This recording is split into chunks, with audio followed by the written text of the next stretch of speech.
Hello, friends, and welcome to Lesson 6 of Unit 3, where we'll talk about dumping and anti dumping measures, and also I'll introduce you to the Indian economy. The learning outcomes for this lesson would be dumping, types of dumping, anti dumping measures, and then few slides on introduction to the Indian economy. Let us start and try to understand what is dumping. Dumping is a process where some company in one country exports a product at a very lower price, even lower than the home market price. So, generally, dumping is a business strategy and many times to capture the market share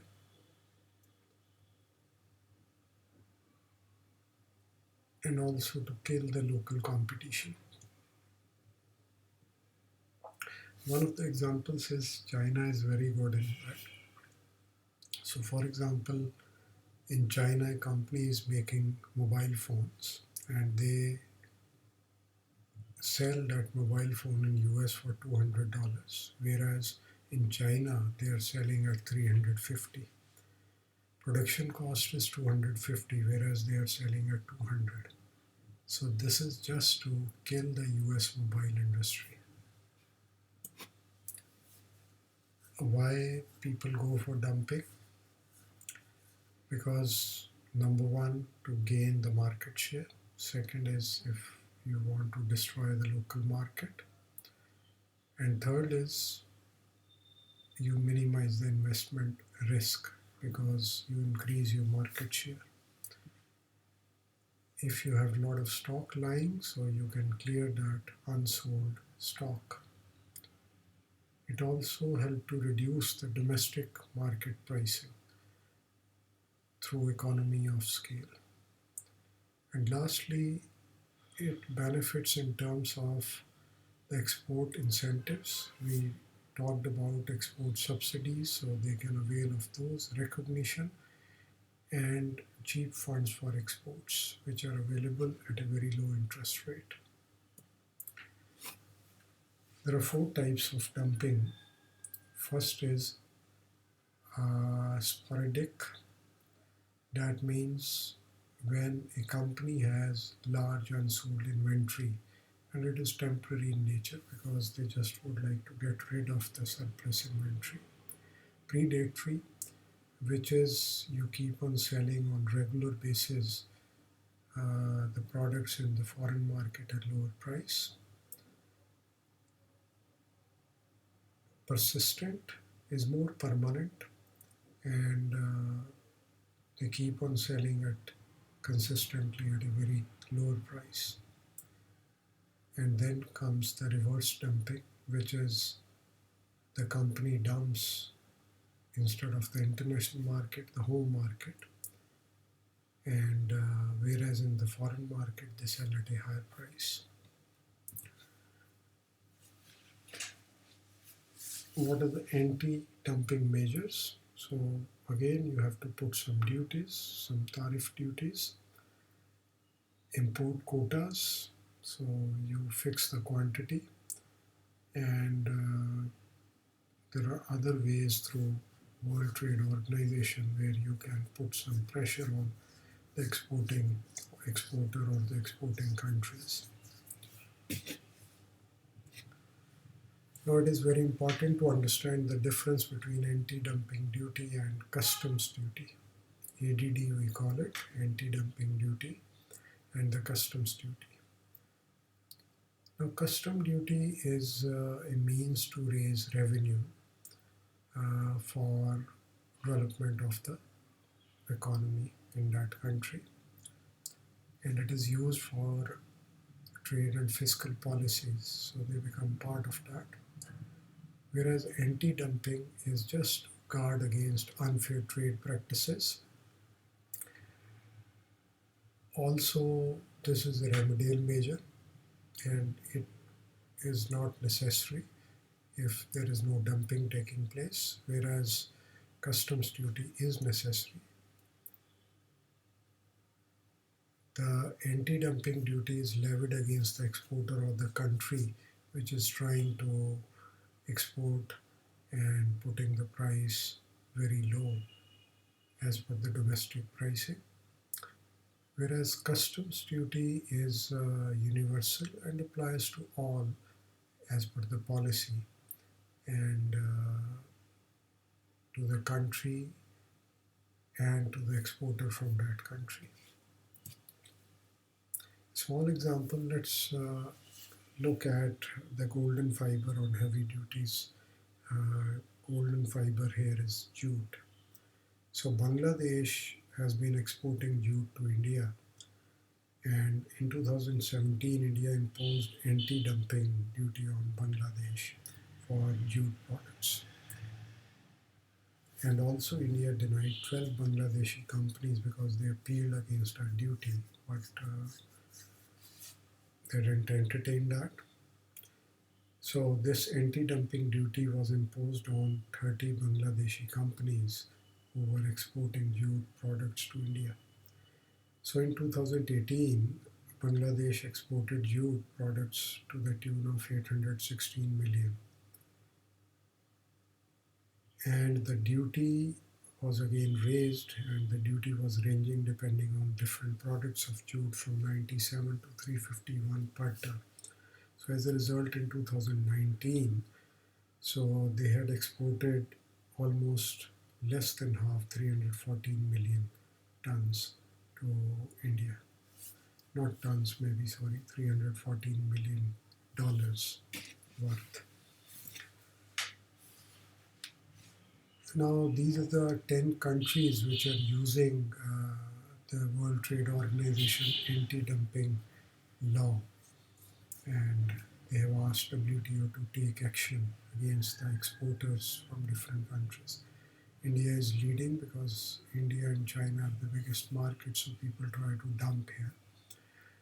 So India 399, United States 354 such cases, Europe 303, Argentina, then South Africa, Australia, Canada, Brazil, China, and then Turkey.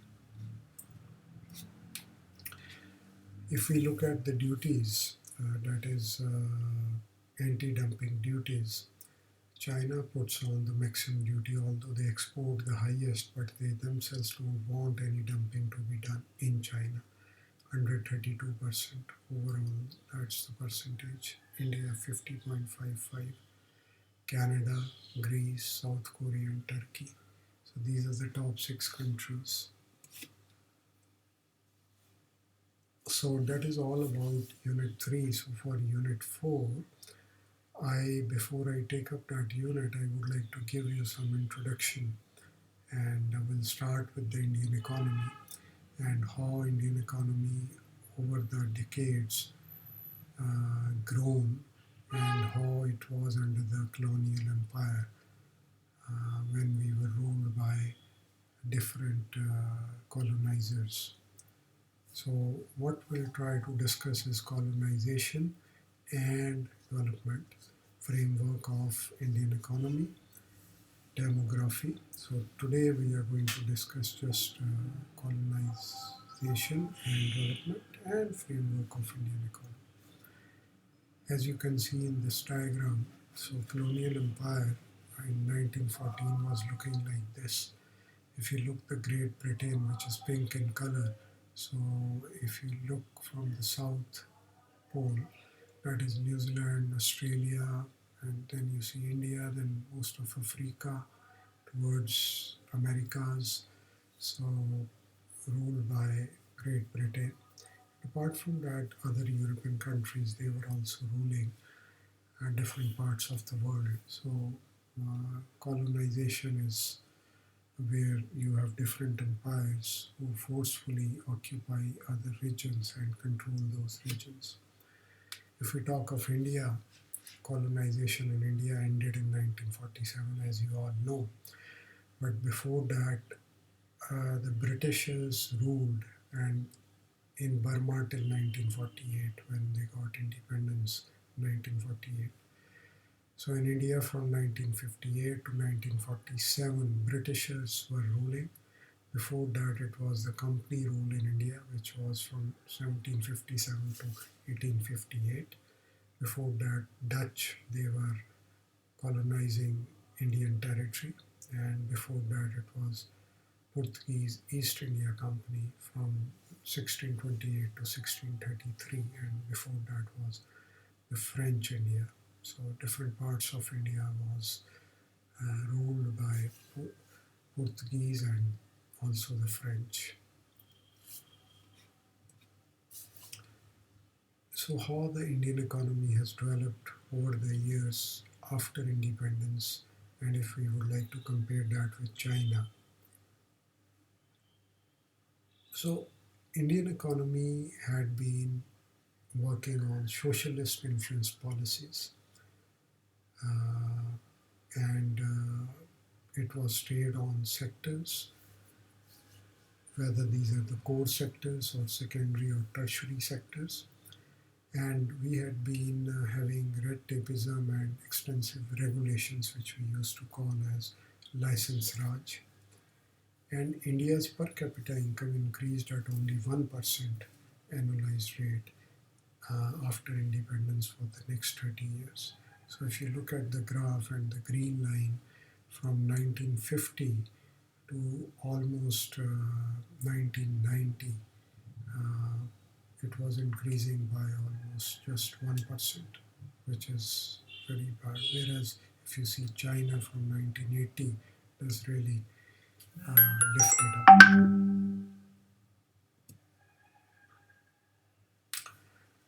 And since 1991, as we saw, the new industrial policy budget grew 19 times, economy 9 times, and our incomes 5 times.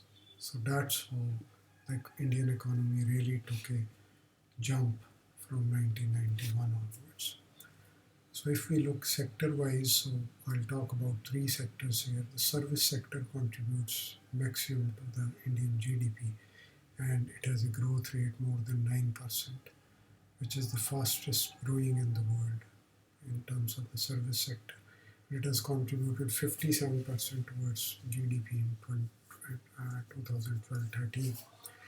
Automobile industry is again one of the largest in the world with an annual production of 21.48 million vehicles. The retail sector, especially the e-commerce market, is the fastest growing in the world. And the retail market in 2015, uh, was to the tune of $600 billion. So the IMF says that India has been growing. This was before the pandemic, these projections. So the world, which was growing at 3.5, 3.6, US almost 2.5 to 3, and Europe from 1.6 to 1.8, India to 7.5 to uh, almost 7.7, China 6.6. So there are many factors which are contributing to that. Oil prices being more stable, and rupee has been getting stronger, and we were able to keep the interest rate same and ease of domestic funding for the industry to grow. So these are some of the factors which has contributed to the India's growth and maintaining that 7 and 7.5 GDP growth. So the last slide I would like to share is on Indian economy framework. So if I look at the 7 parameters of a framework, in India, the public and private sector, they coexist, and there are market forces which play the role in India. And for the big projects, the public sector participation is huge, and government has full control and it regulates the private sector. And India follows the economic planning, and recently it has been 20-year plan, before it was 5-year plan. And India believes in reduction of economic inequalities, and has been working since independence on removing the disparity between the rich and poor.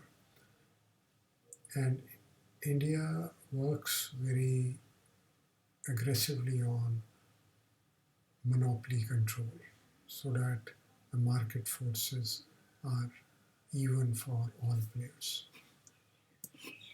If just we look at the breakdown of economic activity by sector, as I said earlier, the employment is the highest which is provided by the agriculture sector, almost 42%. These are the latest figures. Industry 26%, service sector 32%. It has increased manifold over the last decade. And the value addition to the GDP is the highest by service sector, which is almost 50%, whereas 25% by industry and 16% by agriculture. And the value addition, that is year on year, annual percentage. So service sector is around 7, industry 1.8 going down, and agriculture is 3.7. So that is all for this lesson. So let me summarize the things. We discussed about dumping, types of dumping, anti-dumping measures, and then we looked at an introduction to the Indian economy, which will be talking more in the coming lessons. There is a small quiz. Question number 1 is, in which type of dumping company regularly sell in foreign market at low price? Anti-dumping duty is mandatory to raise revenue for development. Is it true or false? Which sector contributes the most to Indian GDP?